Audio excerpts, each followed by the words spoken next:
It gets you going. I have to be careful because I've got my headphones on. I don't want them to fall off my head because there's not a lot to hold them on, you see. No, you have to get some of Louise's super glue. Yeah, super glue. Yeah, that's it. Yeah. But then you'd have a problem about getting them off then, wouldn't you? So I'd have to get the special police ungluing squad to come and do it, wouldn't I? Yeah, it gets you going, that tune, doesn't it? It kind of does. It is rocky. It's good, you know. Yeah, it gets people in the mood for the show.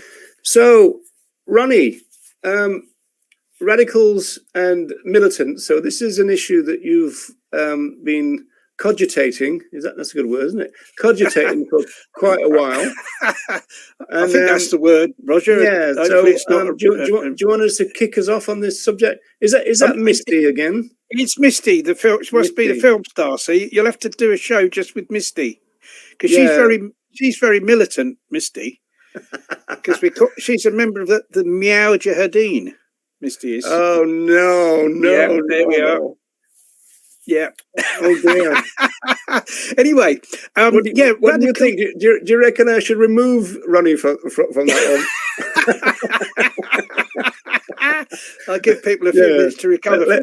Let's try. Oh yeah, that's much better. That is, yeah. A bit of censorship there. Yeah. Yeah, that's it. Yeah. So I'll try not to think of any more puns involving cats. Oh, right, yeah. Radical and militant. Yeah, people often kind of think they mean the same thing, and that they use one when they should really be using the other. And I think it's important to distinguish between them. And I also think it's important to distinguish between them in relation to the animal rights movements and the actions that have been carried out over the years and how those have been referred to and what's the most important thing to be? Is it more important to be radical or is it more important to be militant?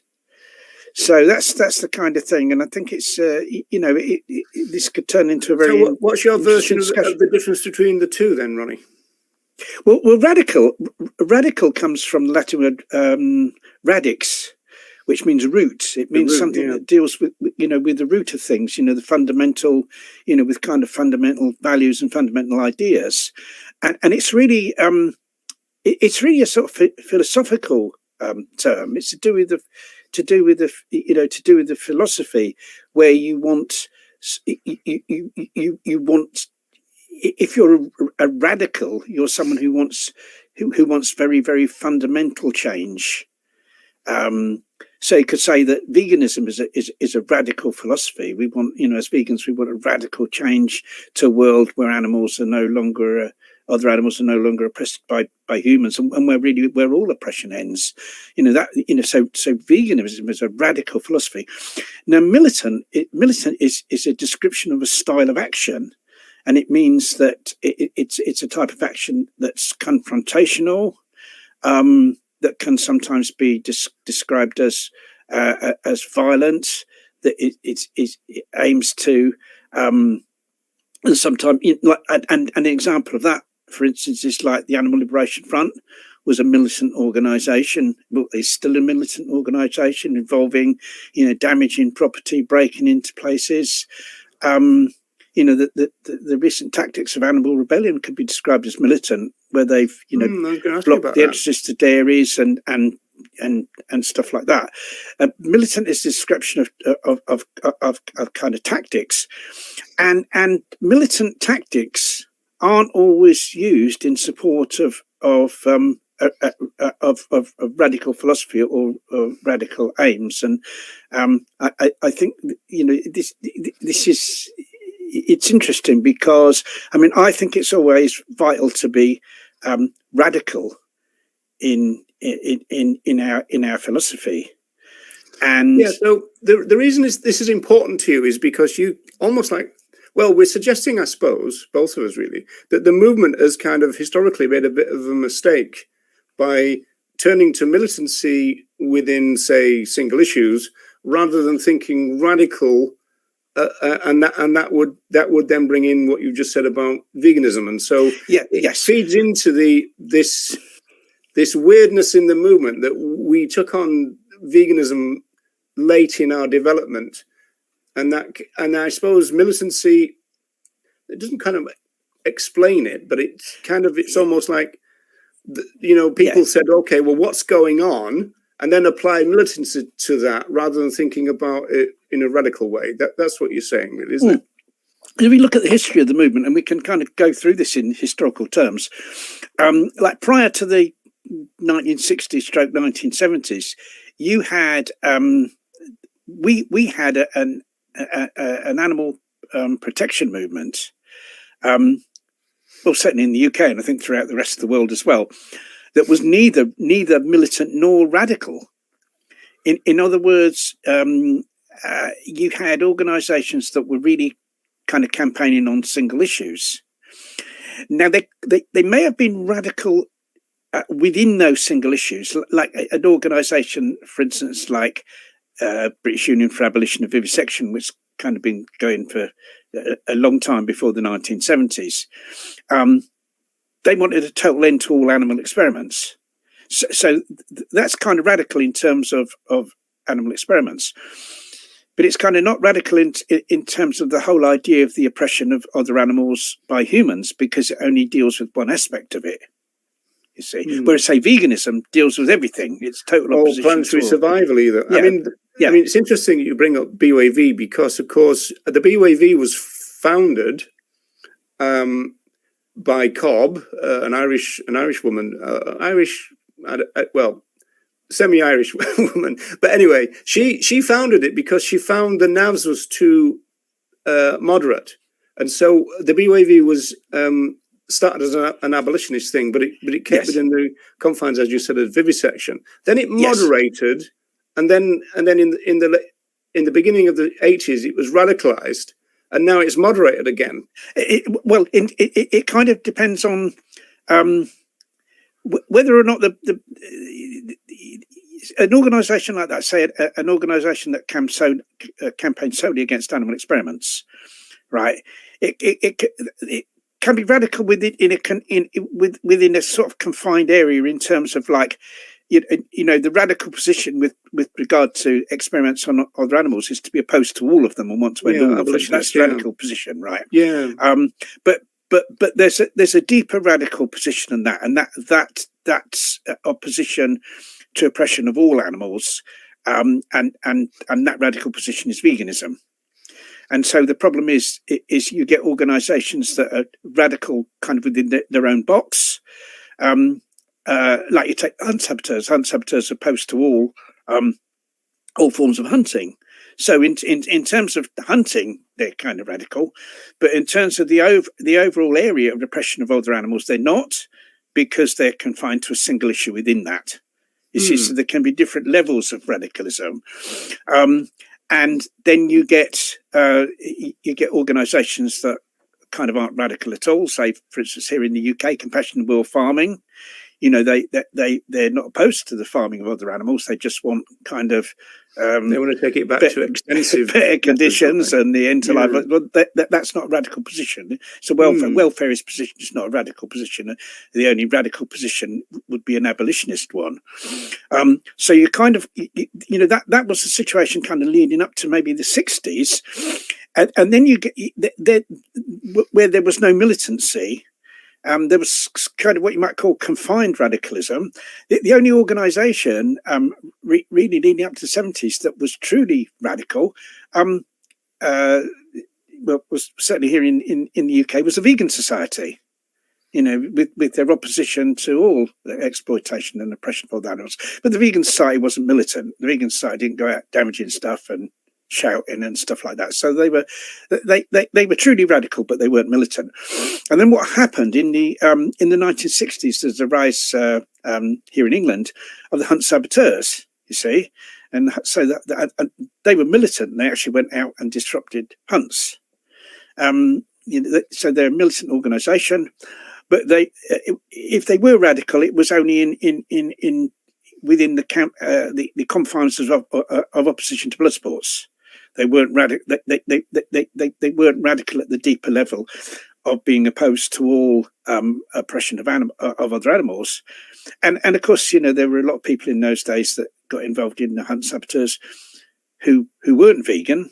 A lot did eventually go vegan by rubbing shoulders with other vegans that were involved.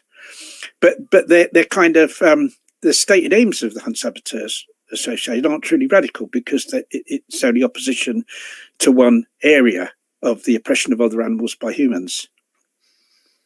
Now, I want to ask you a question based on what you said already. Going back to the BUAV and Frances Power Cobb, who founded it. Now, she was also a feminist and probably anti-slavery kind of campaigner. So you could say that there was elements of radicalism about her which was lacking in the Navs, and that might explain why she split from them. But what about, and this is the weird bit really, what about the people who started a group like the RSPCA, or before it was the royal thing? Because they also started the NSPCC, and they were also involved with the anti-slave thing. So they kind of thought radically, but they didn't apply militancy to it. Although again, you had the youth thing as well with the which is why you took the name Band of Mercy, right? So it's a weird thing that you could actually have in terms of radicalism versus militancy. The actual animal welfarists of the 19th century were quite radical in that sense, because they but also militant in terms of the Band of Mercy's youth group carried out direct action to some extent, but like, were they radical in terms of other animals? Because the only radical position to have in relation to other animals is to be totally opposed to all oppression of other animals by humans, and I don't think the RSPCA had that position even right at the beginning. No, that's what I mean. So that's really weird, isn't it? The way that they could be kind of radical in one sense, because they saw interconnections and all that kind of stuff, and yet their own position in terms of their focus wasn't very kind of radical, which is quite interesting. I just want to just to back up and kind of nail this down really, what you were saying about the distinction between the two. So I've got my trusty thesaurus here. And so this is interesting. You like the end of this. Wait for this, Ronnie. It says radical. So fundamental, basic, rudimentary, elementary, elemental, constitutional, complete, total, entire, absolute. Then you've got the more kind of pejorative things in terms of extremist, extreme, immoderate, revolutionary, rebel, rebellious. And then it's interesting because it says militant as well. So they're using the things interchangeable. And then it says fanatic. Then it says leftist. Then it says left wing. Now, the opposite of it in this book, you like this, it says superficial and conservative. So which always goes together, really, doesn't it? I thought you'd like that. Yeah. But before you say anything, if you go then to militant, then you've got aggressive, assertive, vigorous, active, fighting, warring, combative, contentious, conflict, clashing, this kind of stuff. And so it's kind of really backing up what you are saying there, that there's a distinct meaning between the two terms, right? Yes, yeah, and they're kind of and they're often used wrongly. I mean, one thing that really irks me is you hear this term radical Islamists, don't you? Well, they're not radical. How is a religion like that, or indeed any other religion, in any way radical? There's extremely reactionary. It's a radical thing to say, though, Ronnie. Views are like extremely reactionary. What they want, the treatment of women and all the other things, and belief in hocus pocus. Basically, that isn't. It's like saying radical Catholic or something, isn't it? Yeah, and they're not radical. So it angers me that they say radical Islamists. They're not radical. So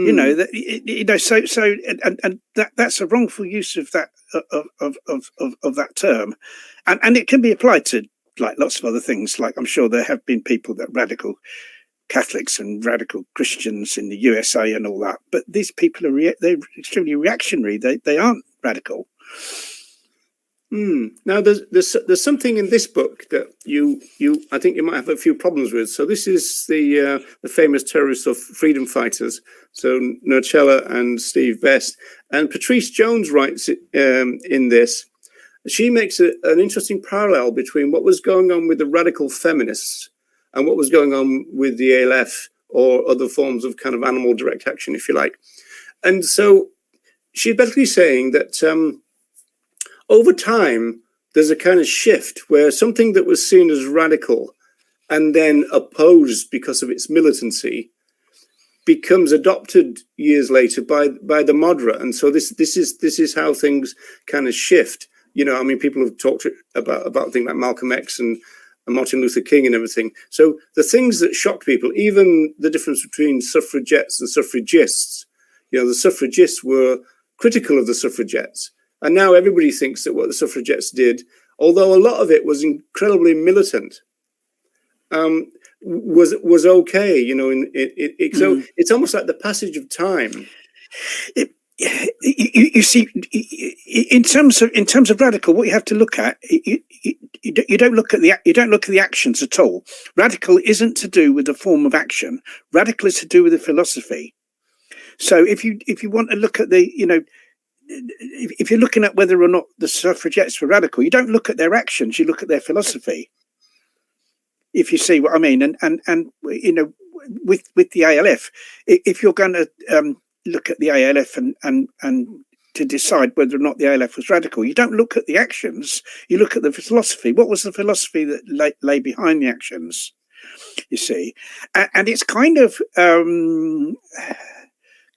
quite complicated with the ALF, really, because because the vast majority of people who carried out ALF actions were radical in their views regarding the treatment of other animals by humans.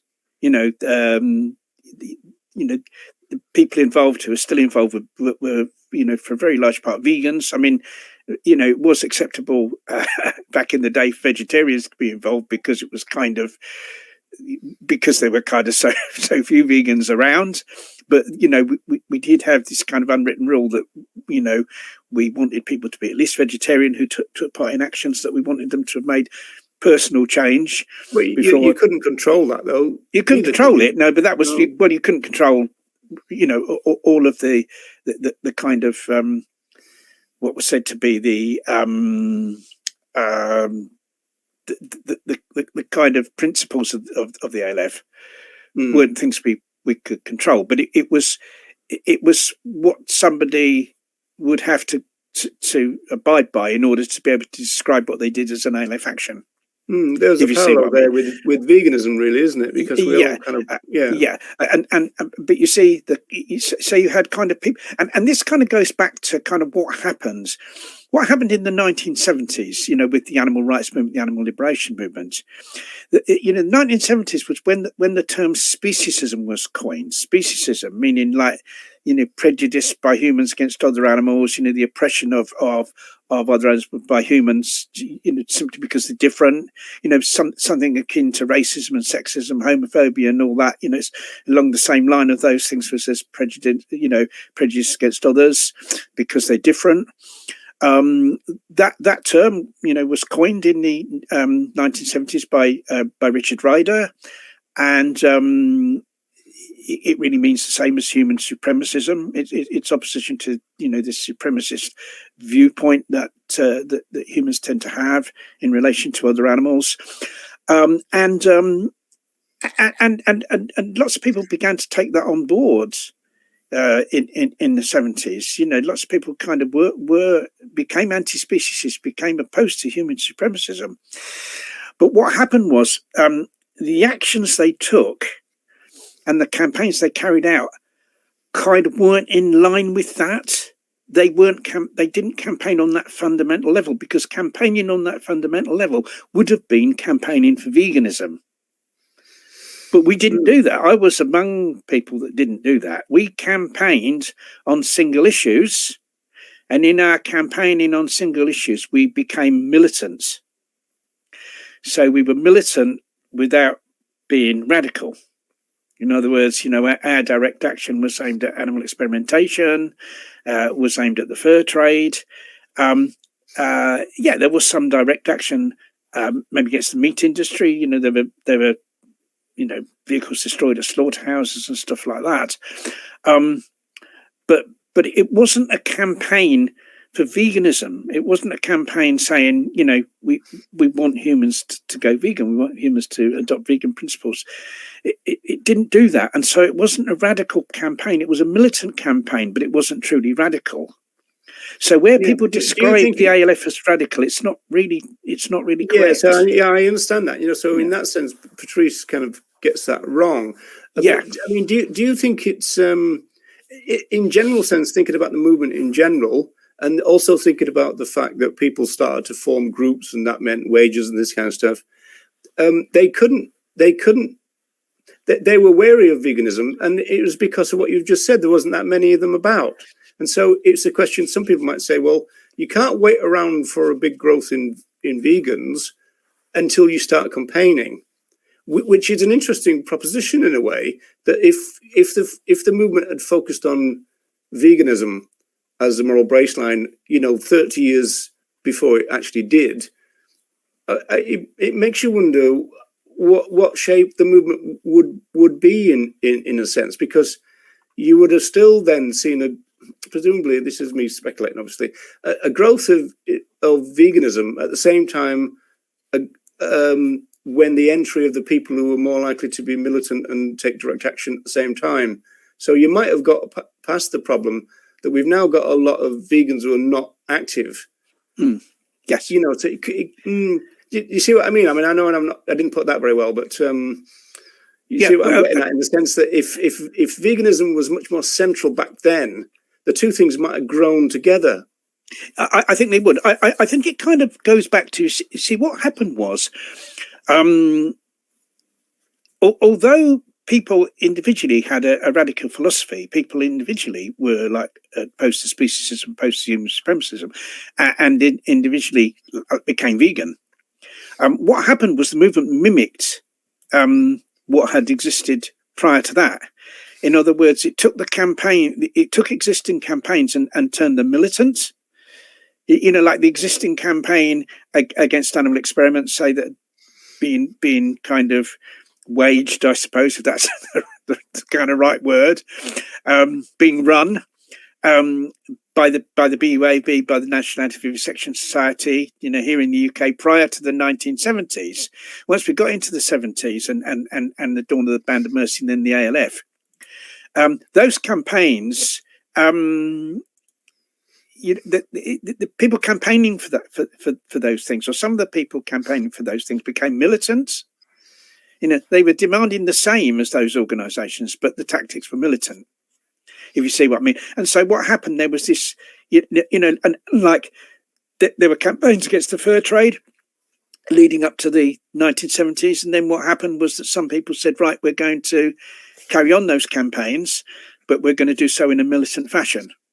And so what happened was that all those campaigns that kind of led up to the 70s were kind of mimicked by people who wanted to become militant in support of the demands of those campaigns.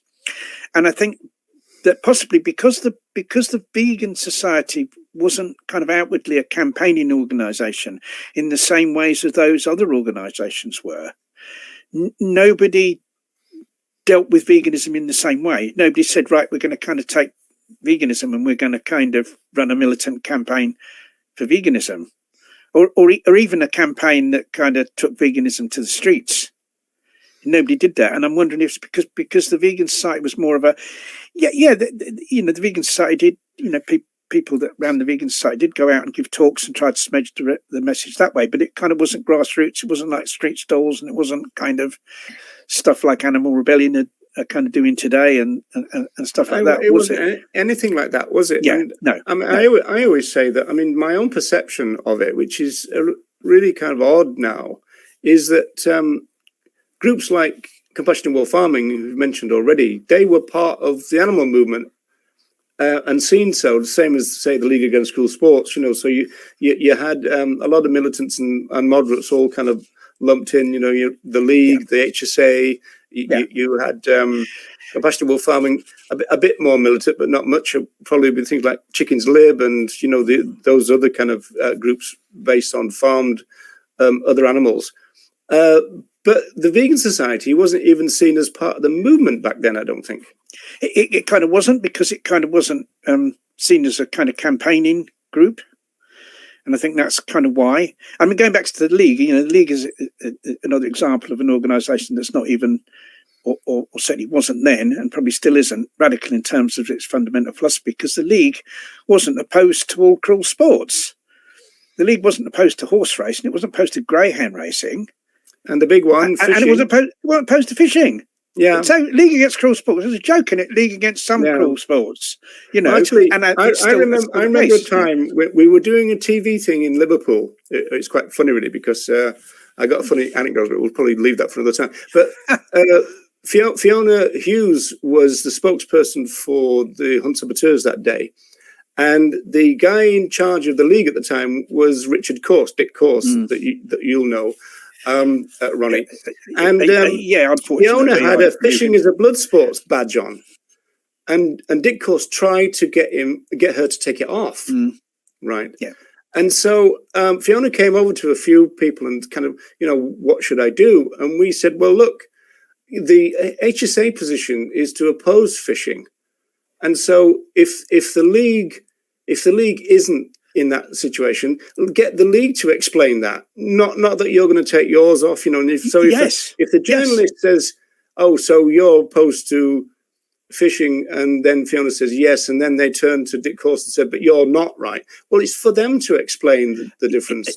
Yeah, absolutely. Of course, Dick Corse eventually, was a turncoat and went over to the side of the hunt, didn't he? Because he, for some reason, he got the sack from the League, and he took it out on them by kind of supporting the other side. And Jim Barrington too. I mean, he joined. There's this history within the League of people becoming turncoats, which is absolutely appalling. And one day, of course, the ones that survive will be brought to trial when we run the show. it didn't work the other way around, in the sense that there was this guy called, I think he was called Churchill, funny enough. Yes, A Master of the Hound Speaks. He wrote. There was a guy being Master of the Hunt, and he wrote. He went the other way too, right? He went the other way. People have gone the other way. There's some people in hunt sabs, some really, really excellent people in hunt sabs, that used to go hunting and then saw, how terrible it was. They were probably brought up that way, and then, when they realised, and join the hunt sub. So it does happen the other way. It probably happens the other way more than the bad way. But it's still not good when people go over to the other side. We remember all the ones that went over back. We remember them. Well, there was a couple of sabs that I know started going hunting. I know some as I knew some as well. So it seems to be something to do with hunting again, you see, the thing is, though, I mean, that just comes back to proving the point in a way. If veganism as a principle was much stronger then, that would have presumably made that look much less likely, right?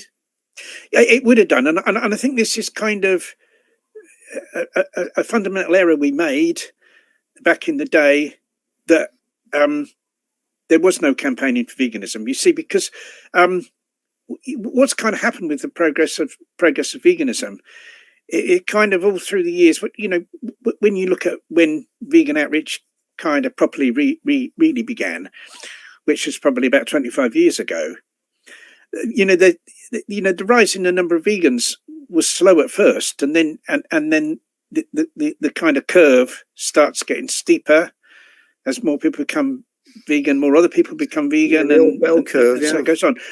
Well, if we'd started that progress way back in the 70s, yes, progress would have been slow at first. We'd have only kind of, changed people here and there, wouldn't we? But that build up would have happened would have happened kind of 25 years earlier, and so where we would be now would be far further on. And I think it's a tragedy that didn't happen. I think there's reasons why it didn't, and I've kind of partly explained some of those. But I still think it's a tragedy that didn't happen, way back in the day, because I think we'd have been much closer to achieving animal liberation now if it had. Yeah, but again, you see, I mean, from my perspective, I mean, and you know what I'm going to say is that the elephant in the room here is the fact that the national groups didn't want a big push towards veganism because they thought it would reduce their membership, and that therefore meant their income, right? Yes, you would have been up against that, but that wouldn't have kind of stopped it from operating at a grassroots level, because what happened in tandem with the kind of But militants, the grassroots were kind of in service of the national groups, weren't they, at the time? yeah, I mean, yeah, to a considerable extent. I mean, there were independent, local animal rights groups at the time, and this is one thing that kind of did start around about that time into the 70s and 80s. People would form local animal rights groups, and they'd do stalls on the streets, but those stalls on the streets weren't kind of vegan outreach stalls. They were anti-vivisection stalls or stalls against the fur trade and stuff like that, you see. Whereas if vegan education had been taken to the grassroots like that, and people had stalls on the street and other kind of education and events where they'd kind of given out vegan literature, maybe from the Vegan Society or their own that they'd produced, and made some food samples from what we could make in the day, then all that could have been done. All that could be done at grassroots levels, despite what the nationals might have said. Yeah, obviously I'm going to agree with that, but I mean, I still see pictures on Facebook right now where the only thing that they seem to have on their desk are national group leaflets. And so, I mean, it was the same for us, because we were one of the groups that had a stall in Liverpool, and we got all our leaflets from Animal Aid, BWV, NAVs. We had league ones, we had Unsaboteur, all together, all kind of laid out. Yes, I think the difference now is that you can get leaflets now from national groups that actually promote veganism, from Viva, Animal Aid and the Vegan Society. Yeah, but back then they didn't, and so therefore you had all these vegans kind of almost like putting out as a whole series of single issue non-vegan stuff. Yeah, that's what happened. But you see what could have happened, and it would have been better had it happened back in the day, if the Vegan Society had produced leaflets and said, we want to encourage this localized grassroots activism, we're going to produce leaflets for people to kind of have on street stalls, from the Vegan Society, or people could have produce their own, of course. Then because you didn't but have. Then again, you see, then you had technology. Then I mean, like it's interesting. I mean, we can throw words out like "produce your own" now because you can think of the internet and how simple it is. It was more difficult. And even people have got things like printers in their own house and everything. I mean, those things didn't happen in the late 70s and 80s, did it? You didn't. Well, no. I mean, remember, I remember being involved in producing the newsletter for the ALF supporters group. Yeah. And right at the beginning, before I was involved in that, the people who ran it, they had like a Ronio machine, a Gestetner, where they had to type everything out onto special paper and run it, turn a handle on this thing and run out the copies. And then, we progressed a little bit technologically, and we had a great big, we hired the great big photocopier in the middle of our office, and we'd kind of make up it was Vivian Smith that did it, who kind of shared the office with me, because I was doing the press office, she was doing the supporters group newsletter, and she'd kind of paste everything onto the page. There was stuff called Letraset that you used to kind of you rubbed in it. People won't believe that now, would they? No, you rubbed it, went on the page on a leaflet, right? You had to draw a line in pencil. Then you had this Letraset, which was just all these, you had to rub it stuck to the paper, and then you have to kind of rub each letter and line it all up and everything. Took absolutely ages. And the idea now that you can just go up to a computer and go bit of a bum. I know, it's a completely different world. And then even with photographs, But that does explain why the local groups didn't make their own stuff, though, it was kind of more difficult for local groups to make their own stuff. But I mean, the Vegan Society could have got stuff printed and kind of provided it to local groups. It wouldn't have been like the type of stuff we see today, and indeed the copies of the Vegan Society magazine back in those days were nowhere like what they are now, with all the photographs and glossy stuff and that.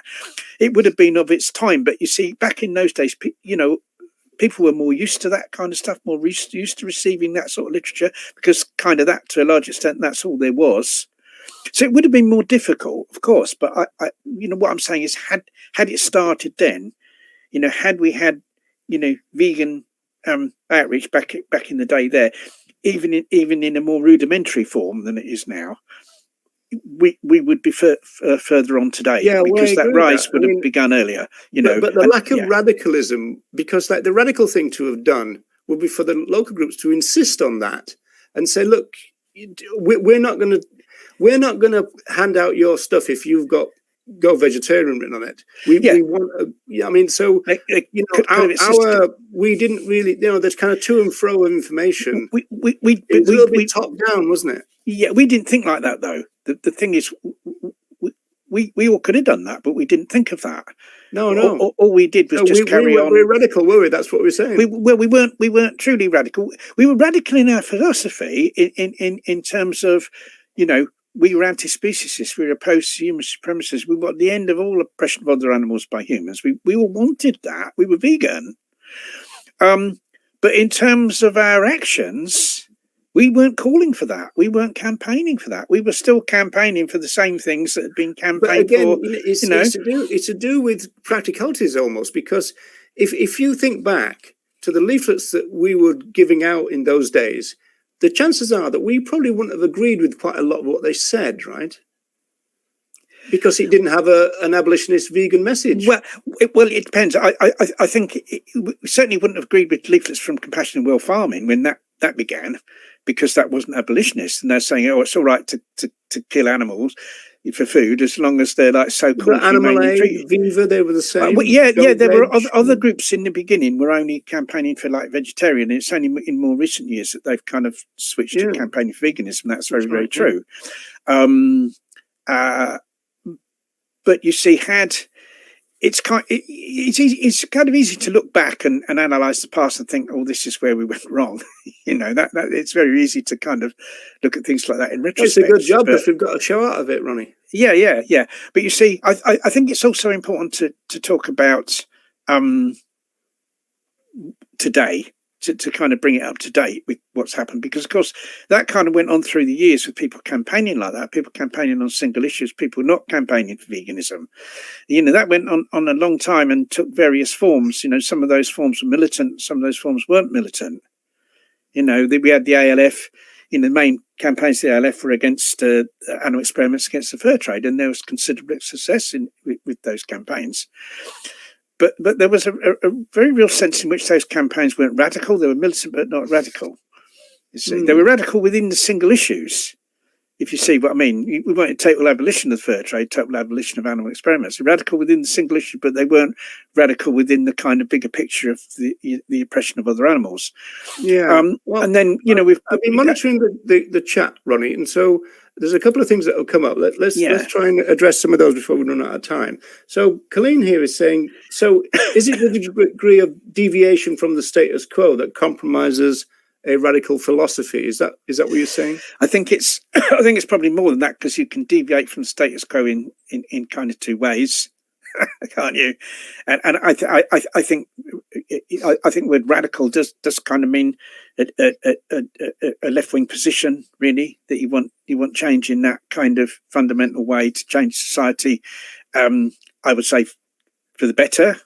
To me, that's what radical means. But it is a deviation from the status quo. I mean, we want a world that's kind of absolutely and totally different to the one we've got now. It's interesting, though, isn't it? Even the thesaurus says that radical equates to left wing and conservative equates to moderation, which is quite yes, and that's that. That would be my take on it.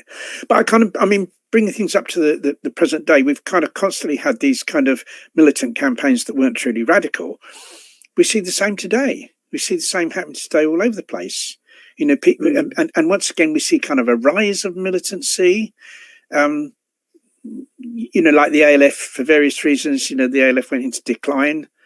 Perhaps more here in the UK than elsewhere because of surveillance and the sentencing and special police squads and all that. All these things kind of drove the kind of selfish attitude of people encouraged by Margaret Thatcher and kind of successive governments. There was all that, all the rise of neoliberalism and all of that, contributed to the, the kind of the decline in ALF type actions.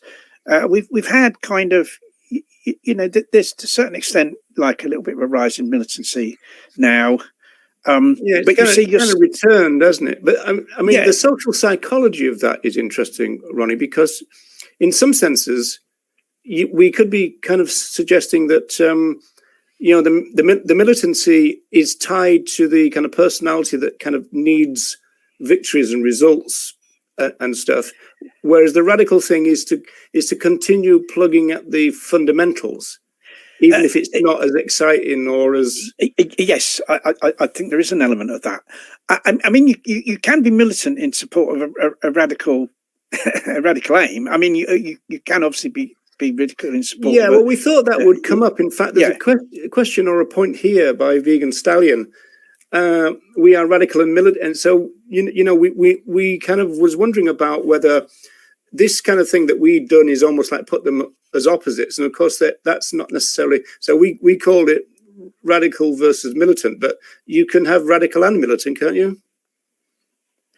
You can have radical and militant together in terms... Well, you can have it in two ways. You can have it within the limited confines of a single issue. In other words, that you're radical within that single issue. In other words, you're somebody that wants the total abolition of animal experiments, and you'll be militant in terms of campaigning for that.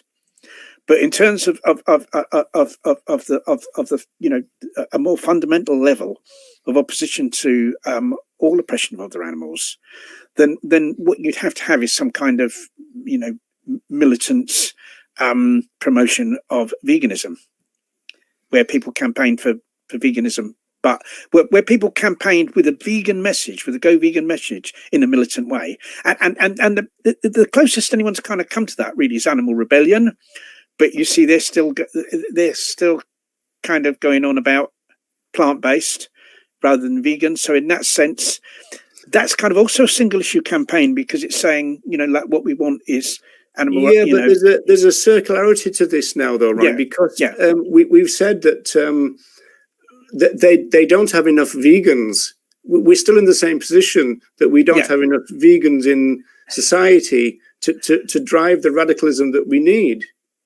Well, we don't have enough vegans in society to drive the radicalism or the militancy that maybe we need. I mean, fundamentally, we have to educate far more people to become vegan, and that educational process, to a very large extent, is not militant. It's not militant. It's quiet. It's peaceful. It's changing people's mindsets, because that leads to really fundamental change. It leads to fundamental change in two ways. First of all, it changes the way those people behave fundamentally. So it changes the way they behave as consumers. It'll change their lifestyle, and that kind of all together and all added up together, does have a considerable impact on the world. But also it changes the way those people think and behave politically. In other words, when it comes to people actually wanting to become politicians, the more vegans we have, the more vegans will want to become politicians, right? And become politicians with a kind of anti-speciesist agenda that they want to kind of put into action. And then you have more vegans to vote for those politicians. You see, so it's not just about people that kind of promote single issues as opposed to vegan education, promote kind of militant action in support of single issues, as opposed to, peaceful education in support of veganism. They tend to look at vegan education as only in terms of changing how people behave as consumers. But it's more than that. If it changes how people think and behave politically, then you really are on the road to system change, because you can then eventually vote in a totally different administration, a truly radical administration that will kind of, that would end all these single issue problems, that would end all animal experiments, would completely get rid of the third trade, Yeah, but we've also got another problem now, because we've had a growth now in veganism, but it's not remained radical. Yeah, and that's why vegan education is two forms of education in terms of veganism, and there's kind of two forms of education that I do personally in terms of veganism. One's educating the public to go vegan. Right, that's the first thing, and that can be done in lots of different ways. I mean, often the introduction can be through food samples. People come up, try vegan food, but then you are trying to educate people about the ethical reasons for veganism, because you want those people you don't want them just to be plant eaters, you want them to be truly vegan, of course. So there's education directed at the public, but there's also education directed at people who consider themselves vegan, because people talk about a vegan journey as if it's like some kind of journey towards veganism. But I tend to think of a vegan journey as a journey within veganism. In other words, somebody says, right, I'm going to be vegan. I'm opposed to all oppression of other animals by humans. I'm going to be vegan. I'm going to change my life in accordance with that, But those people would still have a lot to learn in terms of, what form does all this oppression take? And how can I oppose it in all its appearances, in all its glory? Because you see, somebody may become vegan first of all because they don't like it that that animals are pressed for food, but then within that, once that happens, they can learn about all the other areas that animals are oppressed in. I mean, I know people who describe themselves as vegan that will put posts on Facebook saying, I'm for my birthday, I'm fundraising for the British Heart Foundation, an organisation that funds experiments on animals. And I have to put a polite and kind post saying, well, were you aware that this organisation, I'm sure you weren't aware, but this is the case, that this organisation funds experiments on animals. Because and what response do you get? Is it mixed? Usually the response is sympathetic. Oh, I didn't know. I feel really bad that I've done this, And I say, well, don't feel bad. You didn't know, but it's something to kind of, bear in mind in the future, because they genuinely don't know, because there's so much emphasis now on the food. You see, in the old days, it's the other way around. Because we were campaigning against experiments. Tying that point to a point that you made before then, and before we get back to a couple more points that's in the chat, is that... Is the rise of the new kind of militancy that we see in anti-vivisection now, to do with the fact that veganism almost like forgot vivisection, and the reason for that is it de-radicalized, because the beginning of veganism, I mean, I would describe it as a revolutionary idea, and beyond what we've talked about, it's not just our relations with other animals. It's talking about things like the evolution of human morality, but also it's talking about peace across the board. And so, yes, maybe the fact that veganism has kind of been de-radicalized by modern vegans has led to the militancy of the anti-vivisection people, because they're saying that there's no anti-vivisection within veganism, which is what you were kind of saying. Yeah, and that's the case because there's been so much emphasis on the food. And that people are led to believe that veganism equals plant-based, and it doesn't. Plant-based is just about the food someone consumes. So as a movement, we're still kind of on this militant kind of radical register. We're still kind of letting everything, we're still kind of not getting it right. No, no, and really the answer to that is to kind of do those two forms of education. Educate people within the vegan community that veganism isn't just about your diet. It's about opposites. It's about opposing all oppression and exploitation. That's veganism, and that okay. So the oppression and exploitation of other animals for food is a huge area, a massive area, probably the biggest. But there's lots of other areas as well, including that's other almost like areas. The focus within the focus, I would say. Yeah, kind of thing. Yeah, but it's not the scope. I mean, that's what we're saying. No, really. The scope is like kind of, even if we just look at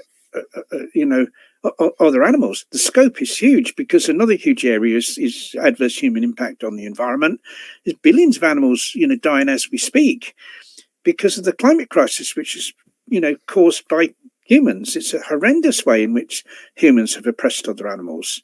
and with the huge toll of death and suffering, so many vegans like kind of happily fly halfway around the world, without considering the contribution that makes to the climate crisis. Just for instance, to just give one example, because their focus is just on the food. Oh, they care about, does this contain animal products or not, right? And end of story. But sorry, no, it's a lot more than that. It's massively more than that. And so we have to educate vegans about what veganism truly means, or people that think of themselves as vegan, describe themselves as vegan, but don't understand. The Vegan Society did that, Ronnie, in a way. But look, yes. Time is moving on. So there's a couple of points that Colleen has made, which are related. So this is in response to John. But so I guess we're saying that all direct action is militant. But then she asked you a question, or us a question: is any direct action de facto a militant action? I'd say yes. Yeah, I'd say animal rescue is militant, because what you're doing, you're in a situation where there's going to be confrontation, isn't there? It's confrontational with the person that owns the farm, or the place that you're taking the animals from, and in almost all cases, it's actually unlawful. So yes, that kind of is. Well, I have a sneaky feeling that I know what's behind this question, actually, and so in some senses, I think it might be to do with that large mink release of late, and so you've got a militant action which is not kind of very thought out, perhaps, and that's where it's not radical, perhaps. I think that's what's it's sort of not truly radical in two ways. well, certainly in if that's a group that's saying we want an end to mink farming, we want an end to total end to the fur trade. Is that because there's this philosophy, there's the action and the philosophy that underlies it, that underpins it. See, and the philosophy that underpins that would be by that action, like we want an end to the fur trade. Total end to the fur trade, it's radical within the confines of that single issue. In other words, they're not saying, well, some furs are all right and other furs are not okay. Like they want all of it gone, right? So that's radical within that small confines. But in the larger confines of talking about total animal liberation, then it's kind of not radical, because it's not a call for like all animals to be liberated. So that's dealing with the philosophy, and then you get onto discussion, well, the type of action and the pros and cons of that type of action that's carried out. Then we've got the more controversial and kind of tricky situation where you've got something that's liberatory towards one group of other animals, but might be deleterious to others. And obviously, we're talking about the ecological and the knock-on effect of releasing kind of predators into and thousands of them as well. Yeah, I mean, I say the fundamental way we get rid of the fur trade, the fundamental way we get rid of animal experimentation, the fundamental way we get rid of hunting is to educate more people to go vegan, right? Because that operates in two ways. If someone's a vegan, they're not going to hunt, they're not going to buy fur, they're not going to, they're going to try and avoid contributing towards animal experimentation, aren't they? They're going to do all those things. They're truly vegan. So there's that in terms of like the way people's lifestyle impact on other things.